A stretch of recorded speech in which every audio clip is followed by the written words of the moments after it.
नमस्कार दोस्तों। ब्लडी सद के आज के इस हैरान कर देने वाले बहुत ही ज़्यादा खौफनाक से अनोखे एपिसोड में मैं आप सभी लोगों के सामने दिलीप नाम के लड़के के साथ आज से काफ़ी साल पहले यानी कि सन 1957 में घटी हुई एक ऐसी खतरनाक मशान पीड़ा या मशान भूत की कहानी लेकर आ गया हूँ जो सुनकर आप लोग की रात और भी ज़्यादा काली हो जाएगी। दरअसल ये घटना बहुत ही ज़्यादा खौफनाक है। कहानी को इमेजिन करते चलिए और भी ज़्यादा मज़ा आएगा। एक उत्तर प्रदेश के छोटे से गांव में दिलीप नाम का 10 साल का लड़का रहता था। उसके घर में उसकी एक बड़ी बहन जो कि 12-13 साल की थी, उसके माता पिता थे। दिलीप एक दिन की बात है, शाम के टाइम 4-5 बजे के आसपास अपनी बुआ जी के गांव गया हुआ था। बुआ जी का गांव इसके गांव से थोड़ा ही आगे था। इसकी मम्मी ने कुछ अच्छा पकवान बनाई हुई थी तो उसको बोली थी कि जा बेटा साइकिल से बुआ जी के घर पहुंचा। इसने बोला ठीक है मम्मी, मैं लेके जाऊंगा। इसने बढ़िया झोले में डाला वो टिफ़िन, अपनी साइकिल लिया और बुआ जी के घर निकल पड़ा। 4 बजे के आसपास गया था। बुआ जी ने उसको बैठा ली, थोड़ी बातचीत की, थोड़ा सा वो खेलने चले गया बुआ जी के लड़के के साथ। पता ही नहीं चला कि कब टाइम हो गया। बुआ जी ने बाहर आके बोली बेटा घर नहीं जाना है क्या? बुआ जी को भी चिंता हुई ना, क्योंकि अब ऐसे तो सुला नहीं सकती थी कि आज यहीं पे सो जा, क्योंकि सीन ये था ना कि उस ज़माने में ऐसा फ़ोन वोन तो होता नहीं था, तो घर तो जाना था बच्चे को। अब बच्चा था, खेलने लगा था। बुआ जी ने बोली तो उसको समझ में, अरे अंधेरा होने वाला है, 7 बजने वाले, मैं निकलता हूँ। उसने उठाया अपनी साइकिल, सिंपल सी साइकिल थी बेचारे के पास, लेके चल पड़ा। जंगल के रास्ते से जा रहा था। पहले के ज़माने में ऐसी कोई स्ट्रीट लाइट्स, ऐसे पक्की सड़कें नहीं होती थी गाँव में। वो जा रहा था, अंधेरा हो ही चला था, पूरी कंप्लीटली नहीं हुआ था। उसे बीच जंगल में एक खूबसूरत सा खरगोश भागता हुआ दिखा। ये काफ़ी ज़्यादा चंबे में आया इस खरगोश को देखकर, क्योंकि इतना ज़्यादा खूबसूरत जानवर इसने लाइफ में अपनी कभी देखा नहीं था। जैसे उसने ध्यान से उस खरगोश को देखा तो उसके दिमाग में एक घंटी बजी कि मेरी बड़ी बहन को जानवर बहुत पसंद है, इस खरगोश को देखकर बहुत खुश हो जाएगी, मैं इसको लेके जाता हूँ, हम इसको घर पे पालेंगे। अब एक बच्चा यही सोच सकता है ना किसी खूबसूरत चीज़ को देखकर कि मैं इसे अपने घर पर लेकर जाता हूँ, अपनी बड़ी बहन या छोटी बहन, बड़े भाई या छोटे भाई को गिफ्ट दूंगा। उसने वो खरगोश को उठाया और एक हाथ में ऐसा पकड़ा और एक हाथ से साइकिल का हैंडल पकड़ के चलने लगा, चला रहा है साइकिल। अभी भी थोड़ा दूर था उसका घर, घर वालों ने इसे थोड़ा छूट दे के रखे थे। और उस ज़माने के बच्चे इतने स्ट्रांग भी होते थे, आज के ज़माने के बच्चे जैसे नहीं कि 10 साल के हो रहे हैं तो भी माता पिता बच्चों को ऐसे ट्रीट करते हैं कि जैसे नहीं साल भर का उनका बच्चा नहीं है। लेकिन ठीक है, वो ज़माना भी इतना अलग था, ये ज़माना भी इतना अलग है। खैर, ये खरगोश को ऐसा लेके साइकिल का एक हैंडल पकड़ के बढ़ चला आगे की तरफ। फिर थोड़ी देर बाद इसको कुछ अजीब सा आभास हुआ कि मेरे साइकिल के साथ घसीट घसीट के कुछ चल रहा है। इसने नीचे की तरफ देखने की कोशिश किया तो क्या पाया, वो खरगोश के चारों पैर बहुत लंबे हो गए हैं और जमीन को टच कर रहे हैं। तो जैसे ये नज़ारा देखा, खरगोश को छोड़ दिया और साइकिल से कूद पड़ा और दोनों चीज़ें वहीं पर छोड़कर नॉन स्टॉप घर की तरफ भागने लगा। भागता वो अपने गांव की सीमा में पहुंच गया। पीछे पलटकर देखा तो पीछे कुछ गड़बड़ नहीं थी, कुछ भागता हुआ उसके पीछे नहीं आ रहा था। अब सोचा कि अगर मैं ऐसे ही घर पे डरता डराता भागता भगाता चला गया तो मेरी मम्मी को, मेरे पापा को ऐसा लगेगा कि मैंने कुछ गड़बड़ किया हो। और बच्चों की ऐसी सोच होती है, बच्चों के साथ भी कुछ गड़बड़ हो रही हो ना तो कई बार बच्चे अपने माता पिता से बताने से इसलिए डरते हैं क्योंकि उनको लगेगा कि गलती हमारी है, हमको ही डांट पड़ेगी। इसने भी ऐसी सोचा। इसने सोचा मम्मी पापा को कुछ भी नहीं बताऊंगा, नॉर्मली जाता हूँ। वो नॉर्मली बढ़िया खेलते खिलाते घर की तरफ गया। दिमाग में थी चीज़, लेकिन अब बच्चा था तो निकल भी गई थी। उसने सोचा कि रहा होगा कोई ऐसा अलग सा जानवर, खरगोश नहीं रहा होगा, उसके दिमाग में आया। फिर भी घर पहुंचने के बाद खाना वाना हो गया, लेकिन इसके दिमाग से वो चीज़ कंप्लीटली जा नहीं रही थी। उसके दिमाग में बार बार यही आ रहा था कि अगर वो खरगोश नहीं था तो क्या था। वो जानना चाहता था। घर के सारे लोग जब खाना वाना खा के सोने के लिए चले गए तो उसकी आंखें खुली। बोला मैं जाकर देखूंगा। ये थोड़ा मस्तीखोर भी था और थोड़ा हिम्मत वाला भी था, क्योंकि बचपन से अकेला बहुत घुमा फिरा था। जैसा मैंने आप लोगों को बताया, पहले के बच्चे स्ट्रांग होते थे काफ़ी। ये उठा, घर के सारे लोग सो गए थे। ये घर से निकल गया केवल ये जानने के लिए कि वो खरगोश जो है उसका सीन क्या है, वो क्या चीज़ था, वो जानने के लिए उधर निकल पड़ा। हालांकि इस दौरान जब वो घर पे गया था तो उसे घर वालों ने पूछे थे कि साइकिल कहाँ है तेरी, कहाँ छोड़ के आ गया, तो बोला था बुआ के घर छोड़ के आया हूँ, बुआ का लड़का मांग रहा था, ऐसा ऐसा बहाना बना दिया था। खैर ये पैदल ही उस जंगल की तरफ निकल पड़ा जहाँ पे ये खरगोश को और साइकिल को फेंक के आया था। एकदम रात में जैसे ही वो वहाँ पर पहुँचा है तो क्या पाया है कि उसकी साइकिल का पीछे वाला जो हिस्सा है ना वो थोड़ा सा टेढ़ा सा हो गया और चेन उतर गई है। उसको एक लड़का सुधार रहा है, 15-16 साल का लड़का, जिसके गले में यहाँ पे एक चोट लगी हुई थी। 15-16 साल का लड़का उसकी साइकिल को सुधार रहा है। ये बड़ा शौक हुआ, बोला कि भैया आप मेरी साइकिल के साथ क्या कर रहे हो यहाँ पे? लड़के ने बोला कुछ नहीं, साइकिल सुधार रहा हूँ। मैंने देखा कि तुम कैसे भागे थे यहाँ से खरगोश को छोड़कर अपनी साइकिल फेंक कर, तो मैंने सोचा तुम्हारी साइकिल बना देता हूँ, तुम लेने के लिए आते ही होगे और देखो तुम आ गए। इसने बोला कमाल है भैया, वैसे थैंक यू, लेकिन आपको डर नहीं लगता कि ऐसे जंगल में इतनी रात गए ऐसे आप घूम रहे हो अकेले? तो लड़के ने बोला मुझे किस बात का डर, मैं तो यहीं पर रहता हूँ ना जाने कितने सालों से। ये लड़का भी खुश होता है, दिलीप भी खुश होता है, बोलता है चलो अच्छी बात है भैया। ऐसी थोड़ी बहुत बातचीत होती है दोनों की। बच्चे से पूछता है कि तुम कहाँ रहते हो, तुम्हारे मम्मी पापा कहाँ रहते, सारी ऐसी ऐसी बातें होती है। और बोला कि मैं आपको अपना दोस्त बनाना चाहता हूँ भैया, आपका नेचर मुझे बहुत अच्छा लगा। ये अपना 10 साल का दिलीप बोलता है, थोड़ा मैच्योर तो हो गया था ये उम्र के हिसाब से। उस बच्चे ने बोला कि ठीक है, हम कल रात में भी यहीं पर मिलेंगे, अपने घर में अपने किसी दोस्तों को बताना नहीं कि मैं तुमसे मिलता हूँ, वरना मैं गुस्सा हो जाऊँगा, फिर तुमसे कभी नहीं मिलूँगा। ये बढ़िया खुश हो गया कि चलो मेरा एक दोस्त बन गया, इतना अच्छा नेचर का, मेरी साइकिल बना के दिया है, मतलब ये खुश हो गया। साइकिल बन गई तो खुश हो गया कि घर पे डांट कम हो जाएगी साइकिल को लेकर। ये अपनी साइकिल लिया और घर की तरफ बढ़ चला। खैर अगली रात आई, अगली रात फिर से सारे लोग सो गए तो ये फिर से उस जंगल की तरफ गया। अब ये उस लड़के से लगातार मिलने लगा और जंगल की उसी पॉइंट में उसी जगह पे मिलता था जहाँ पर वो साइकिल बनाते हुए उस लड़के को पहली बार देखा था। ये रेगुलरली होने लगा। फिर काफ़ी दिन बाद, 15-20 दिन बाद, गांव का एक व्यक्ति कहीं से लौट रहा होगा, उसकी नज़र पड़ी इस गांव के शमशान घाट में। ये गांव का शमशान घाट उसी जंगल से लगा हुआ था। पहले के ज़माने में उस गांव की मैं बात कर रहा हूँ, पर्टिकुलरली झांसी के पास का ये गांव था।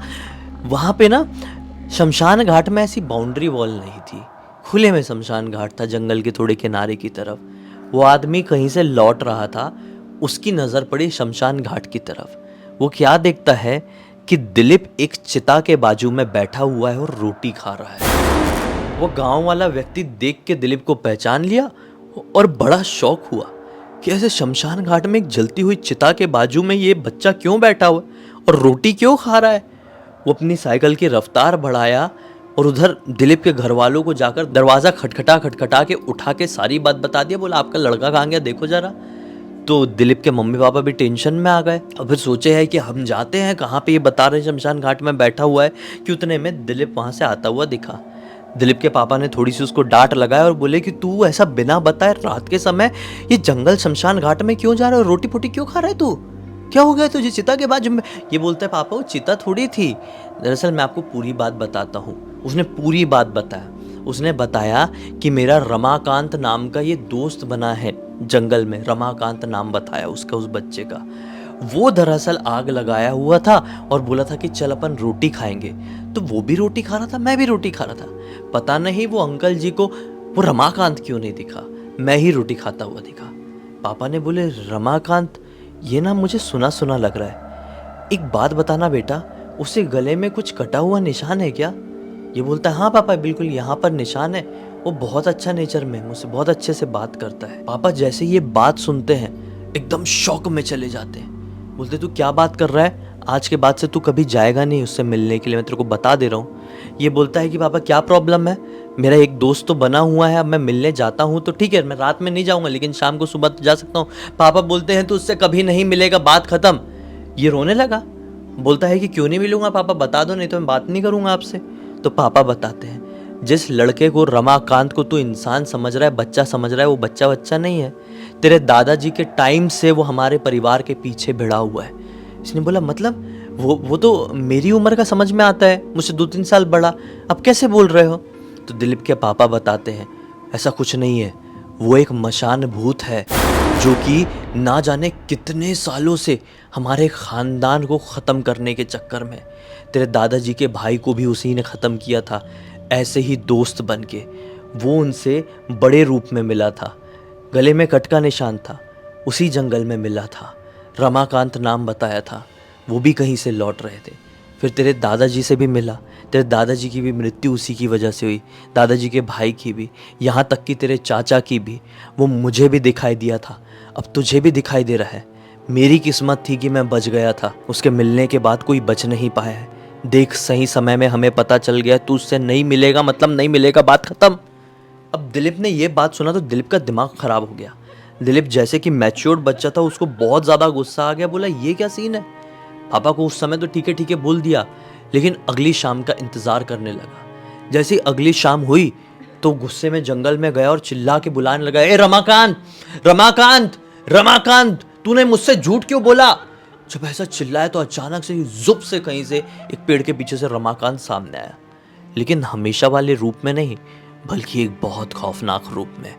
उस रमाकांत नाम के बच्चे का जो शरीर का आकार था वो बहुत बड़ा हो चुका था, उसका सर बहुत बड़ा दिखाई दे रहा था, उसकी आंखें लाल लाल फट के बाहर आ रही थी, कद बहुत बड़ा था और वो गुस्से में इसे घूरे जा रहा था और अजीब तरह से घुर्राने की आवाज़ निकाल रहा था। वो एक झटके में इसके तरफ कूद पड़ा और बस जैसे ही वो इससे टकराया, ये गिरा। इसको कुछ पता नहीं, इसको कुछ नहीं पता कि इसके साथ क्या हुआ। यहाँ पे तो वो अपनी सुध-बुध खो के बेहोश हो गया। घर पे जब पता चला कि हमारा लड़का गायब है तो टेंशन में आ गए। सब समझ गए लड़का बहुत उचंड हो गया है और वहीं पर गया होगा। सब भागते हुए पहुंचे, मतलब लड़के के मम्मी पापा, लड़की की बहन, एकदम बेहोशी की हालत में, एकदम जैसे कि मृत अवस्था में जाने वाला, ऐसी हालत में वहाँ पे पड़ा हुआ था। इसको उठा के लेके आए हैं। मम्मी बहुत रोना राना मचा डाली घर पे। अब इनके घर के बाजू में हनुमान जी का एक बहुत पुराना और बहुत प्रसिद्ध मंदिर था। लोग कहते थे कि कम से कम 600-700 साल पुराना मंदिर है। उसकी मम्मी हनुमान जी की परम भक्त थी। अपने बेटे को ऐसी हालत में देखकर हनुमान जी की मूर्ति के सामने अपने लड़के को रखी है और सर पीट पीट कर बोल दी कि मैं अपनी जान दे दूंगी, मेरे बच्चे को कुछ होना नहीं चाहिए। ये नॉन स्टॉप अपना सिर पीट रही है। फिर रोकने की भी बहुत कोशिश की, लेकिन उसकी मम्मी एकदम वैसी हो गई थी, मतलब उनका छोटा सा बच्चा था वो, और उनको मालूम था कि हमारे ख़ानदान में पहले क्या हो चुका है उस बच्चे की वजह से, उस आत्मा, उस मशान भूत की वजह से। ये एकदम बिखर गई हनुमान जी के सामने। यार, मैं आपकी इतनी बड़ी भक्त हूँ और आप हमारे ख़ानदान के सामने ऐसा कैसे होने दे रहे हो? कोई भूत प्रेत आपके होते हुए कैसे किसी के ऊपर हावी हो सकता है? बस अचानक से खुद का कंट्रोल खोने की वजह से उसकी माँ वहीं पर बेहोश हो गई और फिर यहाँ पर इसका शरीर पूरा अकड़ना शुरू हो गया, पूरा अकड़ना, जैसे कि मानो बस प्राण निकलने वाले हो। किसके? दिलीप के, बच्चे के। अब जितने रिश्तेदार लोग आए हुए थे, परिवार वाले लोग थे, सब में रोना रहना मच गया कि माँ भी अब चली गई, सांसें रुकी गई थी और ये लड़का भी जाने जैसा कर रहा है। अभी क्या करे, किसी का कुछ दिमाग काम नहीं कर रहा है। बस ये बहुत दुख में आ गए। बोले ठीक है, इनको घर वर लेके चले गए। अब हाथ खड़े करती है और दिलीप के पिताजी ने हनुमान जी के उसी मंदिर के सामने हाथ जोड़कर बोल दिए कि बस आज के बाद हमारे पूरे खानदान में आपको कोई नहीं पूछेगा, आपका नाम अब मैं कभी नहीं लूँगा, धन्यवाद आपने जो कुछ भी दिया। ऐसे बोल के वो लौटे हैं घर में। सच बता रहा हूँ, ऐसे झटके के साथ दोनों माँ बेटे एक साथ जागे हैं ना, एक साथ, कि जितने देख रहे थे उनमें से आधे से ज़्यादा लोग तो डर के ऐसा भागे हैं, दुम दबा के ऐसा भागे हैं कि पलट के नहीं देखे। और जितने लोग वहाँ पर रुक के देखे, बोले कि ये एक ऐसा चमत्कार था कि स्वयं हनुमान जी आशीर्वाद देकर गए हैं, जीवन दान देकर गए। माँ जब जागी ना दिलीप की, दिलीप तो बच्चा था, माँ से पूछे कि कैसा, मतलब क्या हुआ था आपको, सांस वास रुक गई थी? तो दिलीप की माँ ने बताई कि मैंने क्लियर देखी कि हनुमान जी ये दिलीप को अपने साथ में लेकर आए, उसका हाथ पकड़ के, और मैं एक अंधेरे जंगल में खड़ी हुई हूँ। मुझे वो मशान भूत पकड़ के खड़ा हुआ है, मुझे कहीं हिलने नहीं दे रहा है। हनुमान जी बच्चे का हाथ पकड़ के लेके आए हैं वहाँ पे। हनुमान जी को देखकर वो मशान भूत बहुत ज़ोर ज़ोर से चिल्लाने लगा। हनुमान जी उसकी तरफ आगे बढ़े हैं और सिर्फ उसे अपनी आँख दिखाए हैं और एक कदम आगे बढ़ाए हैं, अपना सिर्फ एक कदम, गुस्से में कि वो लिटरली हवा में उड़ पड़ा। ये ऐसा मतलब सपने में देखी या फिर ये रियलिस्टिक एक अलग डायमेंशन में इनके साथ हुआ, ये नहीं कह सकते। अभी फ़िलहाल हम यही कहते हैं अलग डायमेंशन में उनके साथ ये हुआ है। हवा में उड़ पड़ा और हनुमान जी ने मेरे पास आए और ये कहे हैं कि अभी तेरा समय नहीं आया है, लौट जा अपने बच्चे को लेकर। और झटका आया हमें यहाँ पे, और बस आप लोग दिखाई दे रहे हो। दुनिया वाले जितने लोग सुन रहे थे ना, सब पगला गए। बोले कि बस आपके परिवार को हनुमान जी का आशीर्वाद मिल गया, आपका उद्धार हो जाएगा। आज काफ़ी साल बीत चुके हैं, सन 57 से लेकर 2023 आ गया। उस पूरे ख़ानदान में इस घटना का आज भी वर्णन होता है, उस ख़ानदान में क्या, उस पूरे गांव में। और इस पूरी घटना की जानकारी मुझे शुभम यानी कि दिलीप जी के पोते ने लिख के भेजा है। वो भी बड़ा हो गया है, वो भी आज अपने दोस्तों के बीच में कहानी बताता है, तो सबके बीच में खुद में एक वो गर्व महसूस करता है कि देखो हम लोगों ने अच्छे काम किए थे किसी जन्म में, तो हनुमान जी ने हमें आशीर्वाद दिए थे और हम सब उनके आशीर्वाद की देन है। खैर, अब तक इस वीडियो को देखे हैं तो लाइक ज़रूर कर देना, चैनल को सब्सक्राइब करके बेल आइकन दबा के ऑल के ऑप्शन में क्लिक करना। इसी तरह की कोई भी कहानियाँ जानकारी आप लोगों के पास है तो लिख भेजना, हो सकता है मेरा अगला वीडियो कल आप लोगों के हिसाब से ही बन रहा हो। चलिए घर फिर से मिलते हैं, तब तक के लिए बहुत बहुत धन्यवाद। आपका दिन शुभ हो।